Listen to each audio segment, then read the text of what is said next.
Hey guys, got a few things coming up here in this video, okay?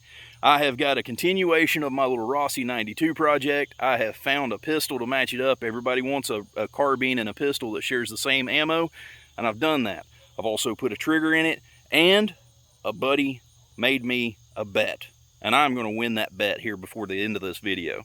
So let's go ahead and check out my new product that I put on the Rossi. Let's go ahead and check out its new 44 Magnum, I guess, Play Pretty, Buddy, Paired Up, something.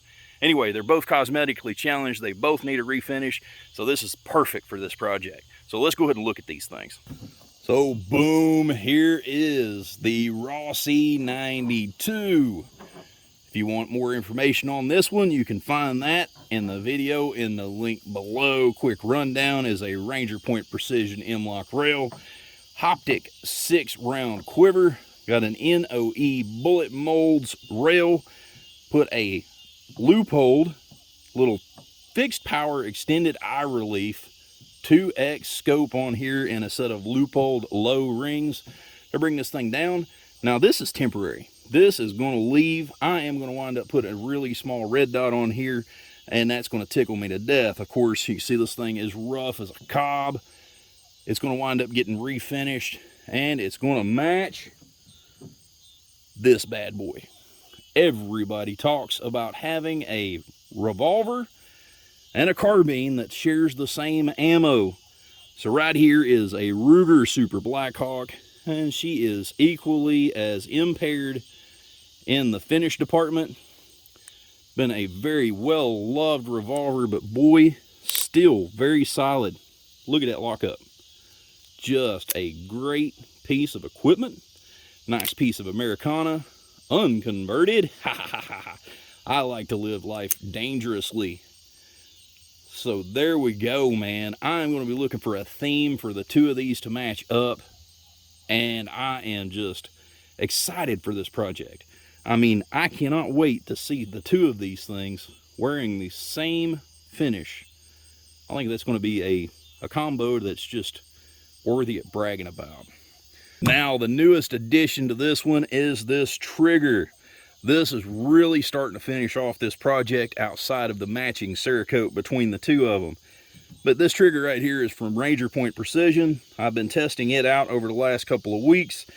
So, doesn't appear that this thing is going to SIG 320 anybody.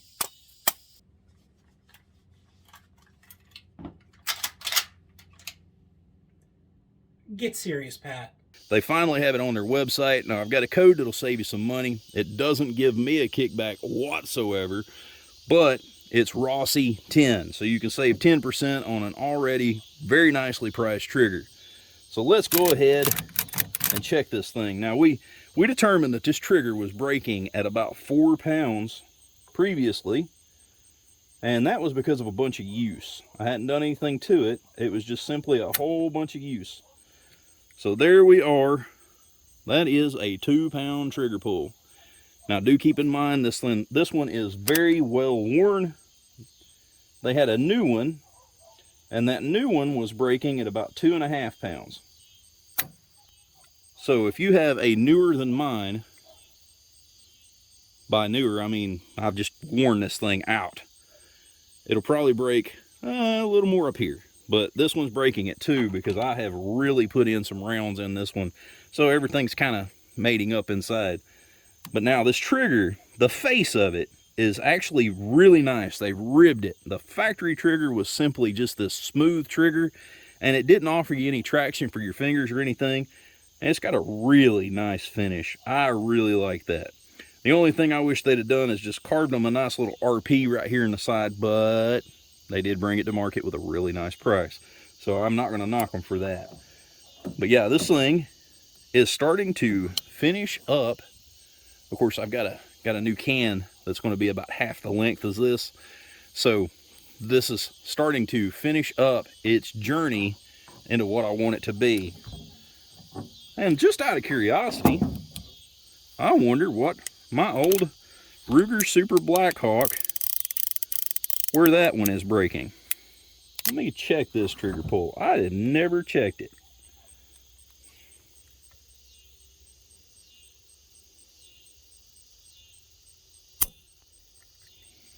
Ooh, she breaking at 2.5. Huh.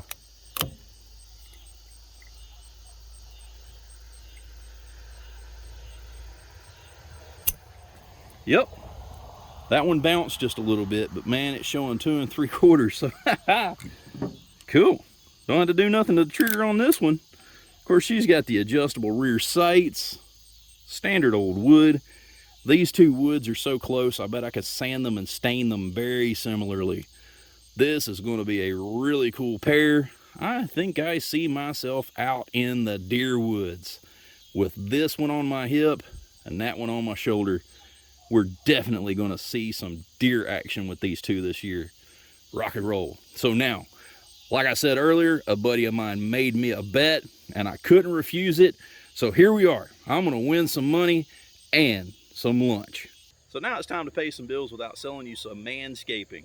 I was telling my buddy about this project and he says, man, he said, I bet $20 you won't film it and put it on your channel, a tactical transition from your lever gun to a wheel gun. And I said, man, throw in some lunch and we'll do it. So here we are. Anyway, let's go ahead and do this, man.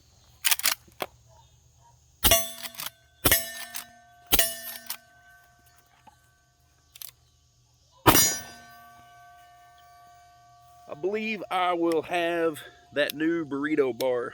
You know which one I'm talking about. All right, hope you enjoyed the video. Of course, hit that thumbs up, subscribe if you haven't already. Go check out the links in my link tree. It's a bunch of affiliate codes. They give the channel a kickback and some of them save you some dollars, so make sure to go check that out. But anyway, y'all have a wonderful day. We'll see you next time. I love you.